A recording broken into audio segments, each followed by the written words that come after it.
रानी जी, आपको फिर से बहुत बहुत स्वागत मोबाइल क्रशेस में। दिल से स्वागत है आपकी मोबाइल क्रशेस में आज आने के लिए। और सारे हमारे जितने मोबाइल क्रशेस की साथियाँ यहाँ पर बैठे हैं, आप सबको भी स्वागत है इस सेशन में। और हम उम्मीद रखते हैं कि आज जो हम बच्चों के साथ काम कर रहे हैं, उस अनुभव को लेकर आज रानी जी का जो खेल के दुनिया में जो अनुभव है, उसको सुनकर हम अपनी ज़िंदगी के अनुभव को जोड़ सकते हैं और कुछ आज हम सबको अपने लिए कुछ आज यहाँ से ले जाने के लिए एक मौका मिलेगा। सो शुरू करते हैं आज की चर्चा। रानी जी, खेल के दुनिया में आपका नाम एस्टैब्लिश्ड है। You are an award winner, you have brought pride to this country, and you yourself is a proud woman athlete of this country and a role model for many of us. खेल आपके लिए हमेशा से अहम रहा है, आपकी ज़िंदगी का एक साथ दिया है आपको। इसकी शुरुआत बताइए। आज आपने हमारे एकदम छोटे छोटे बच्चों से आप मिले हैं, थोड़ी हमें भी आपकी खेल की जर्नी की शुरुआत सब साथियों के साथ शेयर करें। First of all Sumitra madam, thank you so much कि आपने मोबाइल क्रचेज़ में आने की अपॉर्चुनिटी दी and I feel very honoured and privilege कि मुझे यहाँ आने का मौका मिला। And thank you so much to all of you कि आप सब यहाँ पे आए, अपना कीमती समय निकाल के यहाँ पे बैठे हो। आई नो बहुत गर्मी भी है, but I will make sure कि आप सब बोर ना होए, मतलब यहाँ पे बैठ के। एक्चुअली मेरी जर्नी जो है, मैं शाहबाद मारकंडा कुरुक्षेत्र डिस्ट्रिक्ट हरियाणा में मेरा जन्म हुआ 1994 में। बहुत ही गरीब परिवार में मेरा जन्म हुआ था। मेरे जो पिता वो रेड़ा घोड़ा चलाते थे, मेरी मम्मी जो है वो लोगों के घरों में काम करते थे। एंड मैं 7 साल की थी जब मैंने हॉकी खेलना शुरू किया था।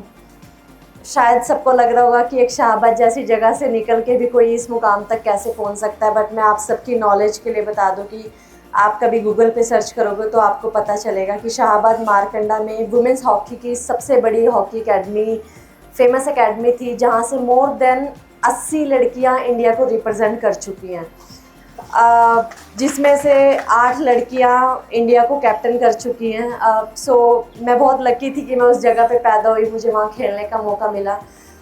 बचपन बहुत अच्छा तो नहीं था, जैसे आप लोग इन बच्चों की बहुत हेल्प करते हैं मोबाइल क्रचेज़ में। एक 6 महीने से 3 महीने के बच्चे से लेके 12-12 साल तक के बच्चों तक, क्योंकि एक अगर मैं अपनी मम्मी की फीलिंग बताऊँ ना, एक मदर के लिए उसके बच्चे से ऊपर ज़िंदगी में कुछ भी नहीं होता। और जब उसको ये लगता है ना कि उसका बच्चा घर में सुरक्षित है, या जहाँ उसको भेज रहे हैं स्कूल में, चाहे आंगनवाड़ी में, क्रच में, अगर वो सुरक्षित है तो वो थोड़ा सा सुकून से काम कर पाते हैं। क्योंकि हर माँ अपने बच्चे को एक अच्छी परवरिश देना चाहती है, एक अच्छा फ्यूचर देना चाहती है कि ताकि वो काम भी कर सके, ताकि वो अपने बच्चे के खर्चे निकाल सके।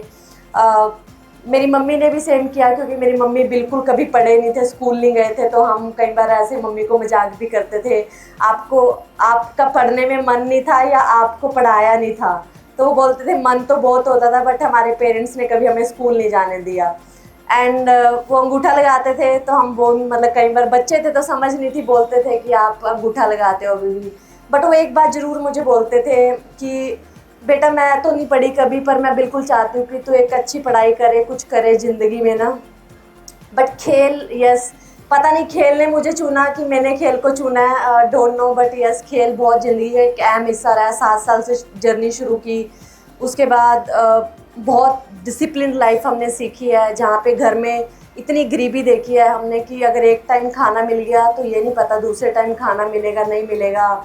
घर में 7 फैमिली मेम्बर, जिसमें दादा दादी, 2 ब्रदर भी थे, मदर फादर थे, पापा रेड़ा घोड़ा चलाते थे। दिन में कभी काम मिल गया तो 80 रुपये कमा लेंगे, जिसमें 7 फैमिली मेम्बर का खर्चा करना है।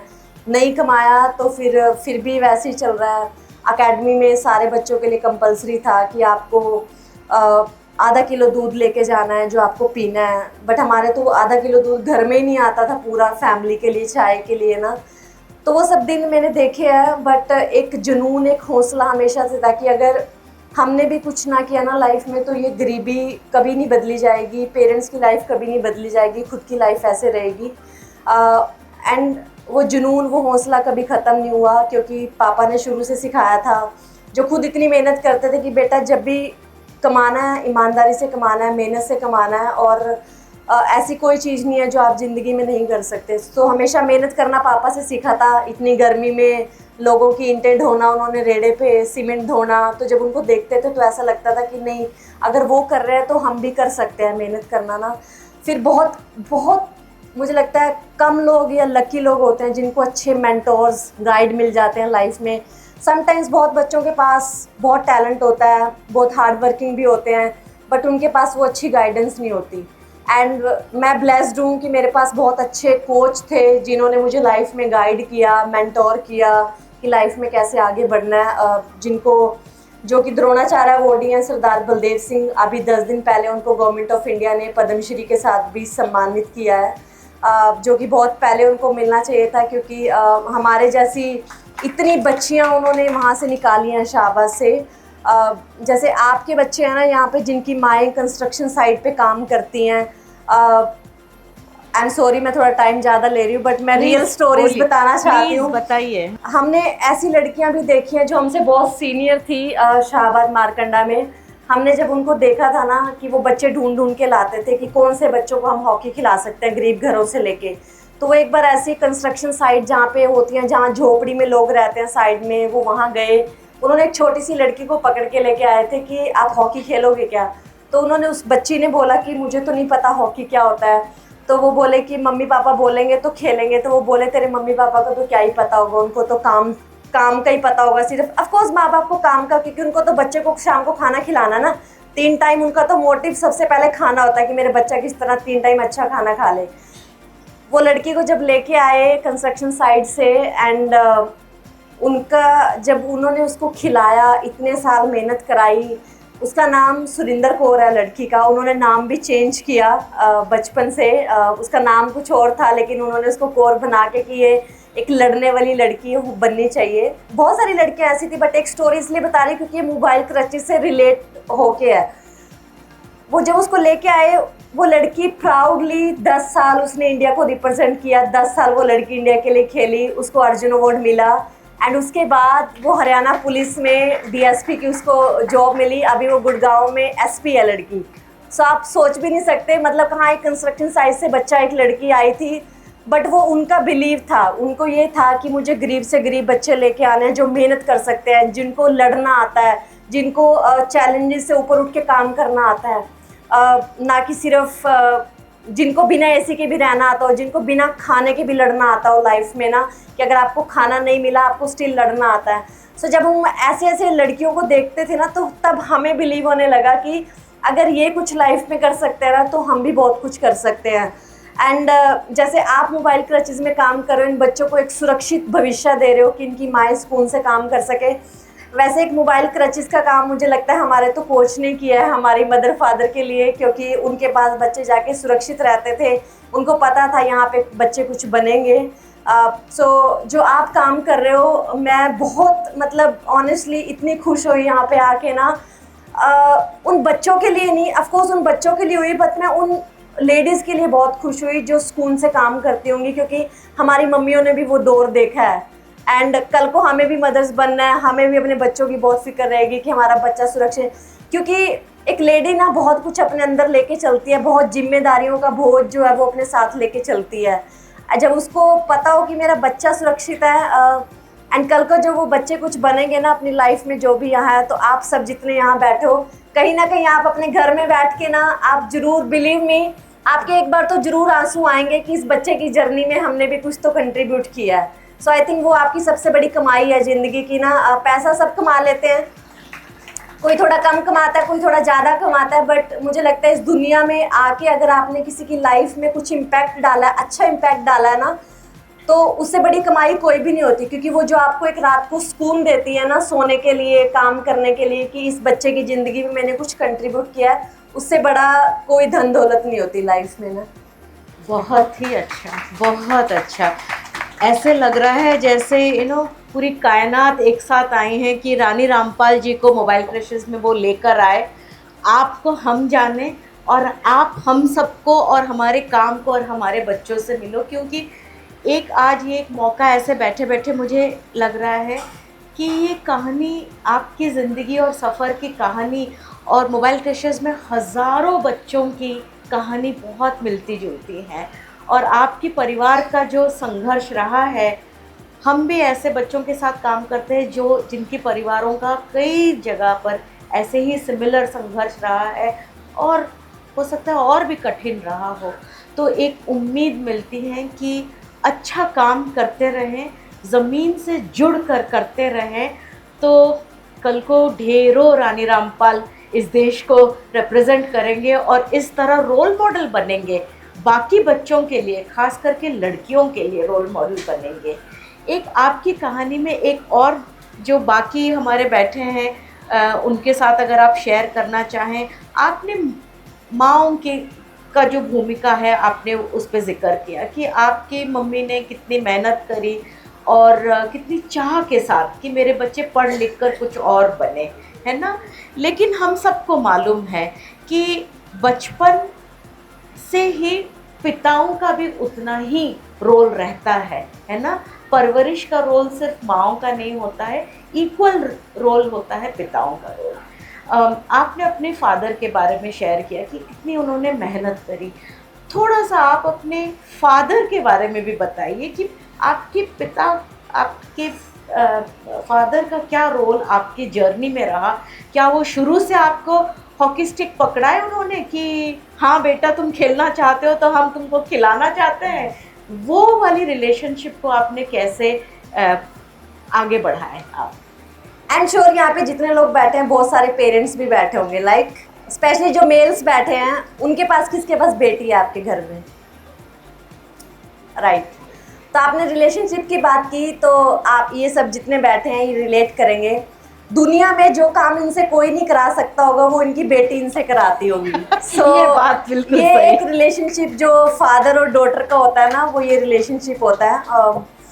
ऑफ कोर्स मेरे से आज पूछोगे, मदर फादर दोनों बच्चों को इक्वली प्यार करते हैं, उनके लिए सारे बच्चे सेम बराबर होते हैं, बट फादर के लिए डॉटर हमेशा स्पेशल होती है और माँ के लिए एक बेटा हमेशा स्पेशल होता है। और ये भी होता है, अगर मेरे से पूछोगे तो मेरे फादर मेरे लिए ज़्यादा स्पेशल है, मदर भी हैं, बट अगर फादर देखेंगे एक स्टेप ऊपर रहेंगे, मेरे ब्रदर्स के लिए मेरी मम्मी एक स्टेप ऊपर है। वो मुझे लगता है मतलब यूनिवर्सल थिंग है, उसको आप चेंज नहीं कर सकते। बट ऑफ कोर्स जैसे आपने बोला, फादर का एक बहुत बड़ा रोल रहता है किसी भी बच्चे की परवरिश में। जब वो कुछ बनता है, उसका बचपन, बहुत सारी मेमोरीज उसके साथ रहती है। मेरे फादर का भी बहुत बड़ा रोल मेरी जर्नी में रहा है, और मुझे लगता है आज जो मैं जहाँ पे हूँ, फर्स्ट मेरी कोच की वजह से हूँ, जो कि मैं उनको अपना फादर फिगर मानती हूँ कि वो मेरे फादर के बराबर है मेरे लिए। End of course my parents, जिसमें मेरे फादर का बहुत बड़ा रोल रहा, वो इसलिए रहा क्योंकि मैं हरियाणा स्टेट से आती हूँ, राइट। आज से अगर आप 30 साल पहले देखोगे ना, तो वहाँ लड़कियों को कोई स्पोर्ट्स खेलना तो बहुत दूर दूर की बात है, मतलब कोई घर से भी इतना बाहर नहीं जाने देते था। वहाँ का एक्चुअली जो सेक्स रेशियो है ना, मेन वीमेन का, बहुत ही डिफरेंस था उसमें ना, आज भी है, क्योंकि वहाँ पे गर्ल चाइल्ड को कभी कोई सेलिब्रेट नहीं करता था। हालांकि मेरे 2 बड़े ब्रदर थे मेरे से, मैं तीसरे नंबर पे थी। स्टिल जब मैं पैदा हुई, आप बिलीव नहीं करोगे, कोई भी खुश नहीं था कि लड़की हुई है। मतलब ऑफकोर्स मेरे फादर बहुत खुश थे क्योंकि उनको शायद लड़की चाहिए था, और मेरे ब्रदर और मेरे में बहुत गैप है, लाइक एक ब्रदर में 13 साल का, एक में 10 साल का गैप है। उसके बाद भी स्टिल हैप्पी नहीं थे। बट जब मैंने अपने फादर को बोला 6-7 ईयर की एज में कि मुझे हॉकी खेलना है, तो मेरे फादर की स्टिक नो थी कि नहीं बेटा हॉकी तो नहीं खेलना। एंड आई एम श्योर कि वो उनकी ना नहीं थी, बट उनके ऊपर जो सोसाइटी प्रेशर था ना कि लड़कियां खेल नहीं सकती, लड़कियां बाहर नहीं जा सकती। और आपको भी पता है जो पुराने लोग हैं ना, उनके लिए सोसाइटी बहुत मैटर करती थी। आजकल तो फिर भी हम बोल देते हैं कि वी डोंट केयर लोग क्या कह रहे हैं, हमें अपना काम करना है, बट उन लोगों के लिए जुबान बहुत बड़ी चीज़ होती थी। तो फादर ने बोला नहीं खेलनी करके हॉकी, मैं मदर को बोला तो उन्होंने भी यही बोला कि बेटा तेरे पापा ने मना कर दिया तो अब मैं क्या करूं, मतलब ना।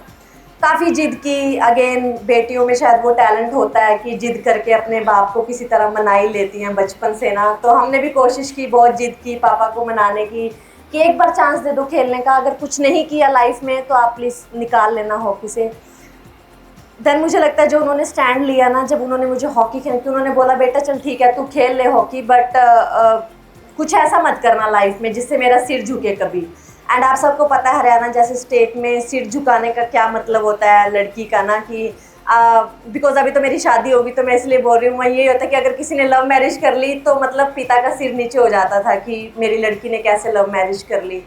मेरी मम्मी को उन्होंने बोलते रहना हमेशा, मुझे डायरेक्ट कभी नहीं बोलते थे, मम्मी को बोलना तो इसको समझाया कर, थोड़ा समझा के रखा कर। तो हम बचपन में हमें सोसाइटी पता नहीं होती थी क्या होता है क्या नहीं, हमने मम्मी को बोलना कि पापा हमें क्यों नहीं बोलते सीधी बात ना, आपको क्यों बोलते हैं मतलब ना। बट अभी हमें समझ में आता है कि वो क्यों ऐसा करते थे। बट जब उन्होंने वो स्टैंड लिया ना, आप बिलीव नहीं करोगे, हमारे जितने रिश्तेदार थे, जितने आस पड़ोस में, मेरे पापा से सब ने बोलना बंद कर दिया था, सब ने मतलब बोलना बंद कर दिया कि आपने हमारे खिलाफ जाके कोई डिसीज़न लिया, वो भी लड़की को खिलाने के लिए, और आप देखना आपका इसने नाम ही ख़राब करना है और कुछ नहीं करना इसने ना। तो मेरे ऊपर भी बहुत बड़ा प्रेशर था ऑनेस्टली। अब बोलना बहुत आसान है, बट वो इतने साल मैंने प्रेशर झेला है ना कि मुझे कुछ लाइफ में ऐसा नहीं करना, कुछ ऐसा अगर मैंने ना लाइफ में कुछ अच्छा किया, ना मैं सक्सेस हुई, तो सब लोग उस वेट में है कि मेरे फादर को सुनाने के लिए, वो ताने मारने के लिए, बहुत सारा वो प्रेशर में मैंने काम किया है। मेरे फादर ने भी किया, क्योंकि दिन रात उनको यही रहता था कि मेरी बेटी कुछ अच्छा कर ले तो शायद मैं सबको कुछ जवाब दे सकता हूँ, अदरवाइज सब मेरे से वैसे ही नाराज़ हैं। बट मैंने फिर ठान लिया था कि मुझे कुछ लाइफ में ऐसा करना है ना, एक लड़की होके सब ये बोले कि देखो इनकी बेटी ने हॉकी खेली थी तो ये किया, तो हमें भी अपनी बेटी को हॉकी खिलाना है। तो मुझे लड़कियों के लिए ना कुछ रास्ते खोलने हैं, उनके लिए रास्ते बंद नहीं करने कि कोई ये बोले उनकी लड़की, उन्होंने अपनी लड़की को हॉकी खिलाई थी तो उनकी लड़की ने देखो बैड नेम ही लेके आई, उनको और क्या ही किया है। सो मेरा एक मोटिव था, और कहीं ना कहीं मुझे लगता है वो मोटिव को अचीव किया, जिसमें मेरे फादर का बहुत बड़ा रोल रहा है। उन्होंने बहुत गरीबी देखी, लेकिन कभी हमें उतनी गरीबी जताई नहीं कि हम कितनी गरीबी से निकल रहे हैं। एक फादर पे बहुत बड़ी जिम्मेदारी होती है, वो जब सुबह उठता है तो उसके दिमाग में यही चलता है मुझे पैसा कमा के लाना है, मेरे घर में परिवार है, बच्चे हैं, वो भी बहुत प्रेशर में काम करता है। माँ का अपना रोल है, फादर का अपना रोल है, बट समहाउ फादर एक्सप्रेस नहीं कर पाते उसको, मदर्स कर देती हैं बट फादर्स नहीं कर पाते। बट इट्स नॉट कि उनके पास प्रेशर नहीं होता, उनकी जिम्मेदारियां नहीं होती। और आज भी अगर मैं देखूँ कोई भी जो बात है ना, अगर मैं सबसे पहले किसी को बतानी हो, अच्छी या बुरी, वो आज भी मैं अपने फादर को ही बताती हूँ। और एक भी दिन ऐसा नहीं जाता जिस दिन आज भी सुबह उठ के मेरे पापा मुझे फ़ोन नहीं करते, मतलब ना वो उनका रूटीन है कि वो आज भी। And I am so blessed, आप लोग में भी बहुत सारे ब्लेस्ड होंगे कि हमारे पास स्टिल पेरेंट्स हैं। सबसे बड़ी ज़िंदगी की धन दौलत कमाई ब्लेसिंग यही होती है अगर आपके पास स्टिल पेरेंट्स हैं। बहुत सारे ऐसे बच्चे हैं जिनके बचपन में पेरेंट्स चले जाते हैं, उन्होंने बाप का प्यार कभी देखा ही नहीं, माँ का प्यार देखा ही नहीं। सो उनके लिए तो पैसा फिर कोई मायने नहीं रखता। हमारे साथ बहुत सारी लड़कियाँ खेलती रही हैं जिन्होंने बहुत कुछ अचीव किया, बट पेरेंट्स नहीं है बताने के लिए कि देखो पापा मैंने आज ये अचीव किया ज़िंदगी में, देखो मम्मी मैंने ये अचीव किया। बिल्कुल बिल्कुल। सो रानी जी, ये ज़रूरी था ये कहानी आपसे सुनने के लिए, क्योंकि कई चीज़ें इससे आपकी बात से निकल कर आ रही है जो मोबाइल क्रशेस के लिए या इस दुनिया में आज भी रेलेवेंट है। एक कि जुनून, कि आपका अपना एक विश्वास कि मुझे हॉकी खेलनी ही है मुझे, तो उससे कितनी लड़ाइयाँ आप जीत ली। दूसरी बात, एक लड़की को इतना जुनूनी होना, उसके लिए इस सफ़र को पार करने में आज भी उतनी मुश्किलें हैं, उसको डबल मेहनत ट्रिपल मेहनत करनी पड़ती है। लेकिन ये भी एक हौसला देता है कि जब फादर्स, पिता जब खड़े होते हैं, सपोर्ट करते हैं, या फिर जब इस दुनिया में मेन विमेन इक्वल माने जाते हैं और इक्वल रिस्पॉन्सिबिलिटी लेते हैं, तो फिर हम बच्चों का भविष्य और बेहतर कर सकते हैं। छोटेपन से तुम लड़का हो और तुम लड़की हो इसलिए तुम ऐसे करोगे और तुम वैसे करोगे, ये डिफरेंसेस हम ना रखें। और बड़े होने के बाद, अडल्ट होने के बाद भी, चाहे हम आदमी हो चाहे औरत हो, कई बार ये जो सामाजिक बंधनों में हम लोग फंस जाते हैं, और उसके लिए बच्चों के लिए कितना नुकसान हम कर सकते हैं ये जानना बहुत ज़रूरी है। तो आपके फादर एक मिसाल है हम सबके लिए, उनको हम सबके तरफ से सलाम है कि वो आपका साथ दिए। और हम उम्मीद करते हैं कि जहाँ जहाँ हम काम करते हैं और बच्चों के साथ हम काम करते हैं, ऐसे ही पेरेंट्स के साथ, दोनों पेरेंट्स के साथ हम मिलकर काम करें और फादर्स के साथ हम थोड़ा ज़्यादा काम करें, ताकि वो भी थोड़ा ये सफ़र में ज़्यादा जल्दी आगे आए। और बहुत सारी कहानियाँ हैं आपकी ज़िंदगी में। मैं एक तरह से रिक्वेस्ट करूँगी कि शायद रानी जी से आज समय नहीं होगा सारी उनके बचपन की इस तरह की कहानी सुनने के लिए, बट ऑनलाइन आप जाइए। रानी जी ने बहुत खुलकर अपने सफ़र के बारे में, अपनी ज़िंदगी के सीख के बारे में बहुत खुलकर उन्होंने बताया है, तो ज़रूर आप सुनिए उसको। बात को आगे बढ़ाते हैं कि हमारे बीच में आज यहाँ पर एक मदर है ना, एक जो बच्चे क्रैश में आते हैं उनकी एक मदर हैं, तो मैं चाहूँगी कि कुछ बातें हम उनके साथ करें। दो बातें कि बच्चे, आपने अपने बच्चे को यहाँ छोड़ा है तो उससे आप क्या बदलाव देखते हैं, और आज आपने रानी जी की कहानी सुनी है, उससे आप क्या सीख अपने घर परिवार में ले जाएंगे कि कल को भविष्य में आपके बच्चे और हमारे पूरे शहर के बच्चे, हमारे नेबरहुड्स, हमारे समाज के बच्चों को बेहतर हो भविष्य मिल सकता है। आप पहले अपने से शुरू करिए, अपना परिचय दीजिए। मेरा नाम काजल गौतम है। मेरी बिटिया 2 साल की है। मैंने जब से इसको यहाँ पे छोड़ा है एमसी में, मैं काफ़ी कंफर्टेबल हूँ। मेरे को कहीं पर भी जाना होता है मैं टेंशन फ्री होके जाती हूँ, और काफ़ी कुछ मेरी बिटिया सीख चुकी है, बोलना सीख गई है। मैं उसके साथ खेलती हूँ, मेरे साथ वो खेलती भी है। काफ़ी ज़्यादा मतलब पॉजिटिव हो चुकी है वो। मैं बहुत ज़्यादा मतलब खुश भी हूँ, कंफर्टेबल हूँ। बहुत कुछ सिखाया जाता है वहाँ पर, बच्चे को खाना खिलाना, बोलना, खेलना, हर चीज़। बहुत अच्छा काजल जी। रानी जी के कहानी से क्या आप आज सीख ले जा रही हैं अपने घर परिवार में, अपने मोहल्ले में बताने के लिए? जी, मैं हमको ये सीख मिली है कि बेटा हो या बेटी, दोनों को वो फ्यूचर में जो भी करना चाहते हैं अच्छा, उसमें उनको सपोर्ट करो। Very good, very good. हर बच्चे को सपोर्ट करें हम, वेरी गुड। हाँ जी, आप बताइए। आप मेरा नाम काजल है, हस्बैंड का नाम कमल है, और मैं बहुत खुश हूँ यहाँ पे आके, मुझे मौका मिला यहाँ पे आने का। कब से, कितने साल का बच्चा आप यहाँ पर आता है, कब से छोड़ा है, क्या मेरा बदलाव देखते हैं बच्चा आप? 1 साल मतलब 6 महीने का था, तब से मैंने यहाँ पे छोड़ा हुआ है उसको। आज वो 3री साल में चल रहा है और काफ़ी चीज़ें सीख गया है। मतलब पहले बोलता नहीं था, बातें नहीं करता था, खेलता नहीं था, चिड़चिड़ा रहता था, रोता था। अभी कितना खेलता है, हमारे साथ भी खेलता है और खाता है। बल्कि वो खाना ही नहीं खाता था, चीज़ वगैरह दे दो उन्हें में लगा रहता था, अब खाना खाता है, भूख भी लगती है उसको, और खेलने में काफ़ी अच्छा रहता है। पहले खेलता नहीं था, रोता रहता था, मेरे साथ मतलब चुपका रहता था, मुझे काम नहीं करने देता था। अब मैं काम पे करती हूँ और काफ़ी अच्छा, मैं मतलब बाहर जाती हूँ, काम करती हूँ, हस्बैंड भी काम करते हैं, हम काफ़ी अच्छा मतलब महसूस करते हैं कि हमारा बच्चा पढ़ रहा है और हम काम कर रहे हैं, मतलब कोई परेशानी नहीं होती मुझे। Thank you. मतलब बच्चे आते हैं, दोनों से यही सुनने को मिल रहा है कि बच्चे आते हैं, एक तो सबसे पहले आपको सुकून है, जी। आप अपना काम कर सकते हैं, लेकिन बच्चों के खाने पीने से लेकर, खेल कूद से लेकर, एक तरह से एक मानसिक डेवलपमेंट, जी, बच्चा आराम से रहता है, चिड़चिड़ा नहीं होता है, नहीं। खेलना चाहता है, बातें करना हाँ, चाहता और है।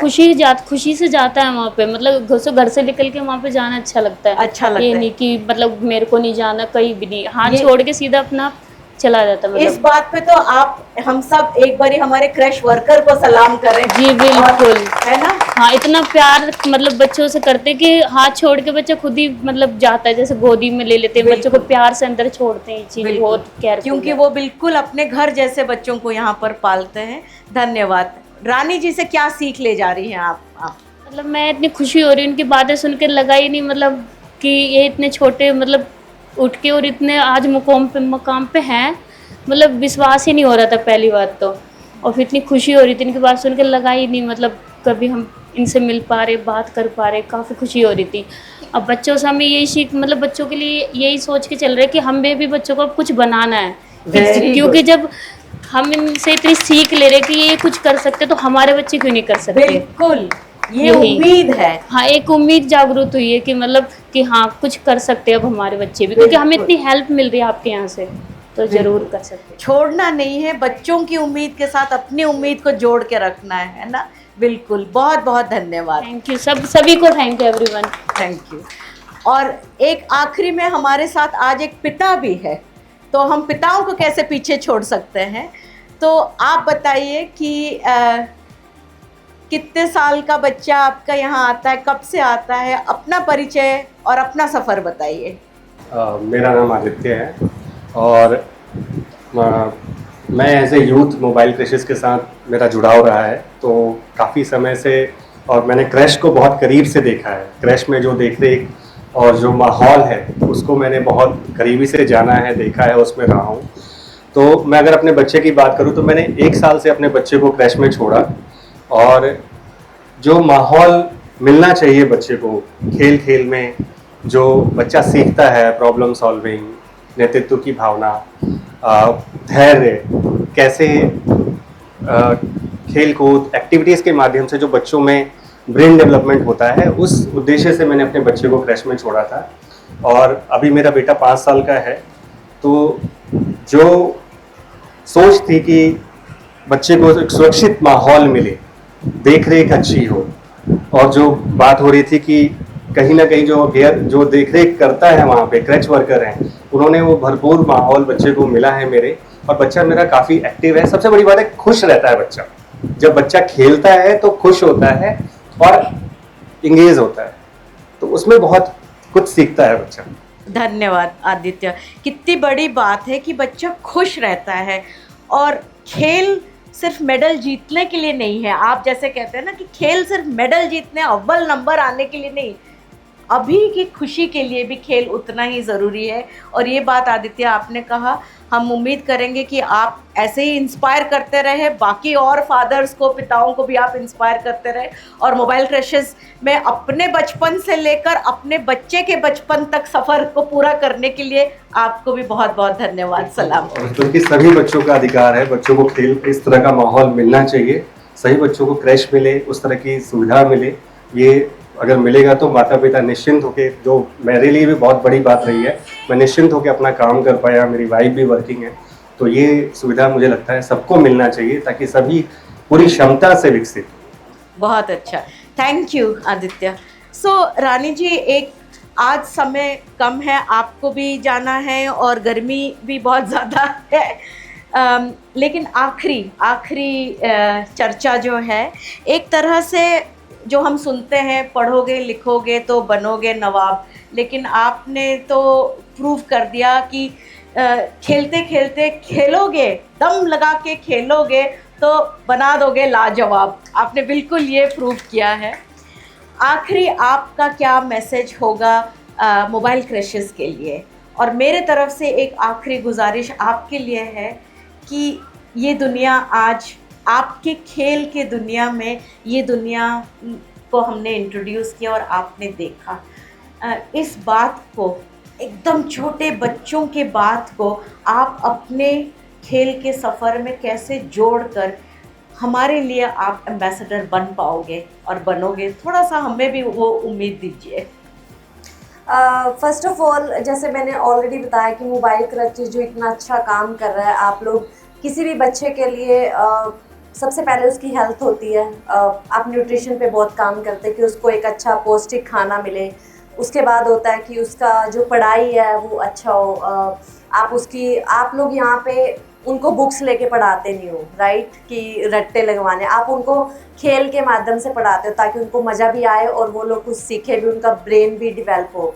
तीसरा, किसी बच्चे के लिए होता है कि उसकी परवरिश कैसे होती है, उसको कैसे संस्कार दिए जाते हैं, उसको कैसी चीज़ें सिखाई जाती है, किस इन्वायरमेंट में वो बड़ा हो रहा है। जो आपके डे केयर वर्कर्स हैं यहाँ पे, वो करते हैं, उनको इतनी अच्छी परवरिश देते हैं, एक माँ की तरह उनको प्यार करते हैं, कितनी अच्छी उनको हैबिट सिखाते हैं। जैसे मैंने अभी सुना भी था, बच्चों को देखते भी हैं कि बच्चे कैसे सुबह आते हैं, खुद के शूज़ निकालते हैं, बाहर रखते हैं, हैंड वॉश करते हैं, जो कि एक बेसिक सिविक सेंस हैं, जो अगर वो बचपन से सीखेंगे तो उनको बड़े होके किसी की बोलने की ज़रूरत नहीं है, क्योंकि वो उनकी हैबिट में आ चुकी है वो चीज़ ना। लास्ट चीज़ होती है परवरिश के साथ, कि अगर आप उनको खिला रहे हो, मतलब खेल खेलने के लिए उनको आप इनकरेज कर रहे हो। खेलने से क्या होता है, मैं आपको बताती हूँ कि मैंने जब शुरू किया था खेल खेलना, मैंने इसलिए किया था क्योंकि मुझे हॉकी अच्छी लगती थी, इसलिए शुरू नहीं किया था कि मुझे ये था मुझे इंडिया खेलना है, मुझे ये करना है। मुझे नहीं पता था कि इंडिया खेलना क्या होता है, 7 साल के बच्चे को नहीं पता था। आजकल तो फिर भी थोड़ा सोशल मीडिया का ज़माना है, फ़ोन्स है, थोड़े बच्चे फिर भी एक्टिव हैं, बट हमारे टाइम में ये सब नहीं था। बट खेल सिर्फ मेडल्स के लिए आप अपने बच्चों को खेल मत खिलाओ कि कल को मेरा बेटा मेरी बेटी बड़े हो गए तो इंडिया के लिए खेलेगा। इस देश में इतने बच्चे हैं ना, सब इंडिया के लिए नहीं खेल सकते, राइट। इतने बच्चे देश में हॉकी खेलते हैं, सब इंडिया के रिप्रेजेंट नहीं कर सकते क्योंकि सबकी क्वालिटी अलग है, सबकी कैपेसिटी अलग है और आप किसी बच्चे को किसी से कंपेयर नहीं कर सकते। कोई बच्चा थोड़ा स्लो लर्नर होता है, कोई थोड़ा फास्ट लर्नर होता है, कोई एजुकेशन में बहुत अच्छा है, कोई स्पोर्ट्स में बहुत अच्छा हो सकता है, कोई आर्ट्स में बहुत अच्छा हो सकता है। सबकी अपनी डिफरेंट क्वालिटी है। जैसे हम टीम स्पोर्ट में बात करते हैं कि हमारे टीम स्पोर्ट में कोई अच्छा स्ट्राइकर हो सकता है, राइट, कोई अच्छा डिफेंडर हो सकता है, कोई अच्छा बॉल फीडर हो सकता है, कोई अच्छा गोलकीपर। जब उन सब की क्वालिटीज़ हम लोग मिल के खेलते हैं ना, तब हमें टीम जीतती है। तो हर बच्चा डिफरेंट होता है और आप बच्चा जो स्पोर्ट सिखाता है ना, वो आपके बच्चे को कोई डिग्री नहीं सिखा सकती। मैं ये नहीं बोल रही कि पढ़ाई ज़रूरी है, बहुत ज़रूरी है पढ़ाई, बट स्पोर्ट्स इसलिए भी खिलाना चाहिए। ऑफकोर्स हर पेरेंट चाहता है मेरा बच्चा हेल्दी रहे, उसको कोई बीमारी ना हो। जैसे अभी उन्होंने बोला कि मेरा बच्चा खुश रहता है, मुझे लगता है एक पेरेंट्स के लिए सबसे बड़ी खुशी होती है जब वो अपने बच्चे को खुश देखता है, खेलता हुआ देखता है। आप कितने भी बड़े हो जाओ, लेकिन आप दुखी होते हो ना, तो सबसे ज़्यादा आपके पेरेंट्स दुखी होते हैं कि मेरा बच्चा दुखी है।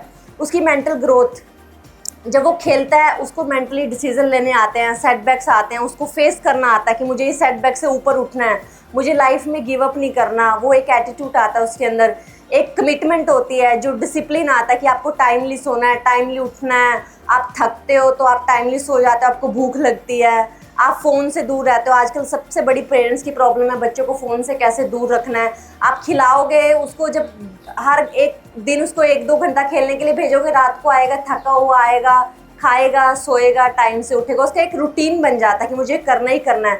गलत आदतों में नहीं जाते। जैसे बच्चे बड़े होते हैं, कोई आप देख रहे हो ड्रग्स में चला जाता है, कोई बुरी संगत में चला जाता है। स्पोर्ट्स आपको ये सब बहुत सारी चीज़ें सिखाती है। सबसे बड़ी बात है स्पोर्ट्स लड़ना सिखाता है आपको ना, जो कोई डिग्री नहीं सिखा सकती।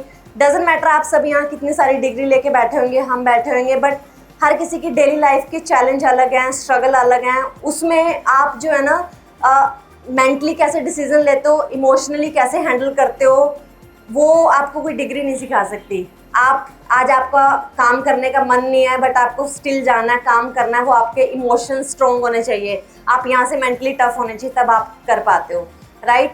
तो मुझे लगता है अगर आपके बच्चा मेंटली, इमोशनली, फिजिकली बैलेंस्ड है, उसको सब चीज़ें बैलेंस में रखनी आती है, चीज़ें हैंडल करनी आती हैं, देन वो उसकी सबसे बड़ी डिग्री होती है। अगर वो PhD करके बैठा है बट उसको इमोशनली सेटबैक्स हैंडल करने नहीं आ रहे, देन आई डोंट थिंक कि वो बच्चे ने ग्रो किया अपनी life.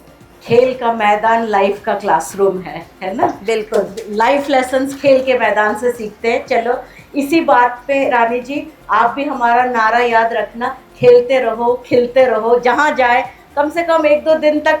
11 June international day of play है, तब तक थोड़ा सा आप अपनी बातों में ये ज़रूर आप लाइए कि बच्चों के लिए खेलते रहो और खिलते रहो, ये नारा हम देश के लिए बुलंद रखें। Thank you very much Rani, thank you.